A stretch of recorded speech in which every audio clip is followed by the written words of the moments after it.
जय श्री राम।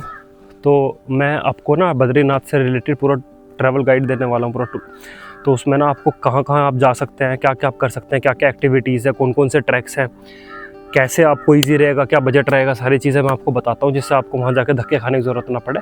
आप सारी चीज़ें ईजीली मैनेज कर लें, आपको सब कुछ पहले से पता हो। तो बद्रीनाथ जाने के लिए मैं मेरठ से गया बद्रीनाथ। तो मेरे पास, जैसे कि आपको पता ही है, होंडा की बाइक है CB350। तो इसमें जो आने जाने का पेट्रोल का खर्चा आया वो लगभग 3000 रुपये आया। 1000 रुपये का मैं पहले डलवा के गया था, 500 के बीच में डलवाया और 1500 के बीच में।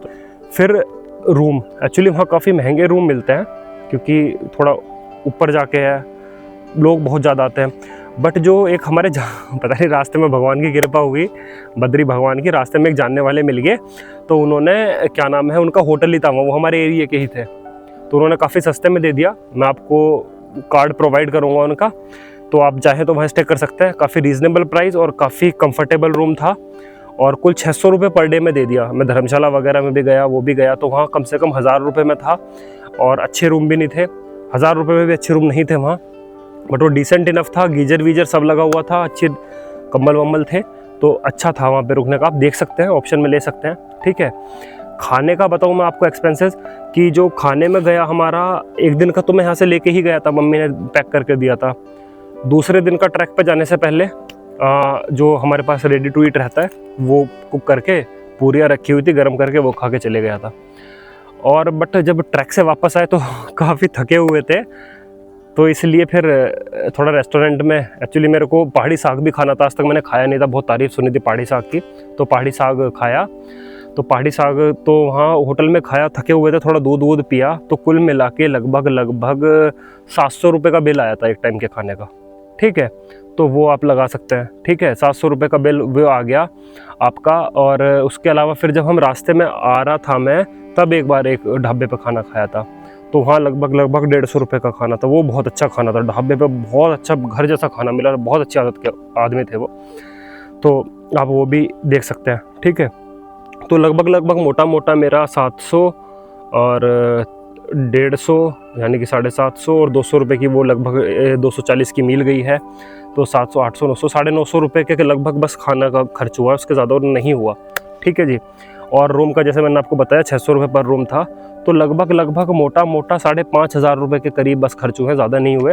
तो अगर जो आप दो जा रहे हो तो आपके लिए और ईजी है, ठीक है। आपका जो फ्यूल लगा है वो हाफ हो गया, रूम का रेंट वो आपका 600 की जगह 300 आ गया, क्योंकि आप 2 जा रहे हो। खाने में जो मैंने मंगाया उसमें 2 आदमी इजीली खा सकते थे, ठीक है। तो मतलब कुल मिलाकर आपका हाफ हो जाएगा। पेट्रोल का खर्चा आप अपने हिसाब से लगा सकते हैं कि आप कहाँ से आ रहे हैं, आपकी बाइक कौन सी है, उसे कैलकुलेट कर लो गूगल मैप पर डाल के कि कितना फ्यूल लग जाएगा मेरा, है ना। पहाड़ों में थोड़ा एक्स्ट्रा लगता है, थोड़ा एक्स्ट्रा लगा के चलना बस, ठीक है। तो ये तो हो गया हमारा बजट से रिलेटेड। अब आते हैं कि कहाँ कहाँ जा सकते हैं, क्या क्या कर सकते हैं। तो इसमें ना आप, जो मैं बताता हूँ, जो मेरा प्लान था वो तो भगवान की कृपा थी, सब कुछ जल्दी हो गया। बस 4 दिन का प्लान बनाया था मैंने।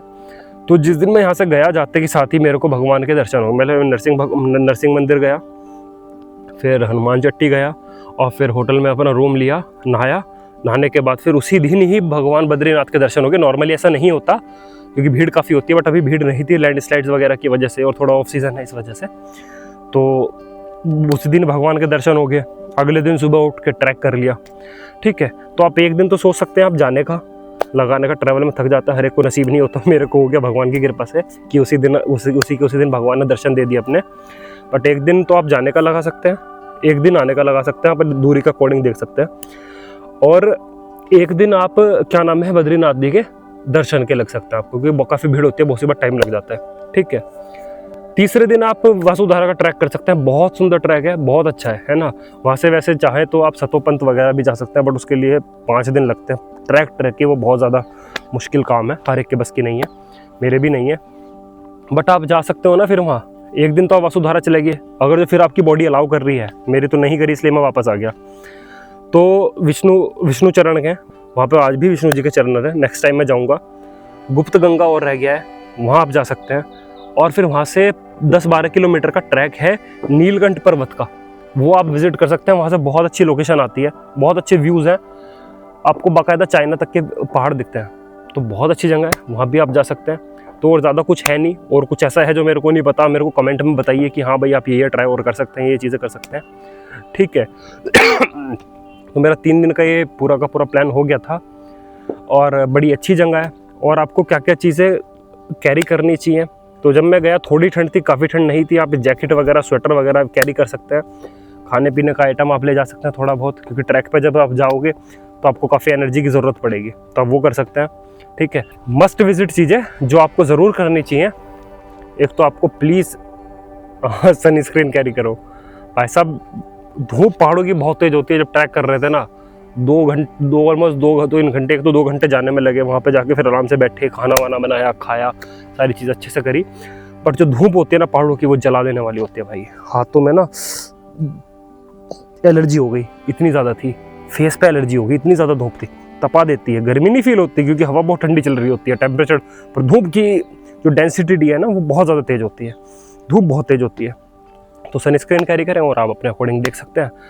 तो मस्ट विजिट प्लेस है, भगवान के दर्शन मिलेंगे और घूमने को बहुत अच्छी जगह। और सुबह मेरा रिक्वेस्ट है कि आप सुबह उठो 5:30-6 बजे और तब बाहर निकलो ट्रैक के लिए। एक तो आपको टाइम पूरा बचेगा, और जो सुंदर सुंदर नज़ारे सुबह के टाइम मिलते हैं ना, वो नहीं मिलते फिर पूरे दिन कभी भी।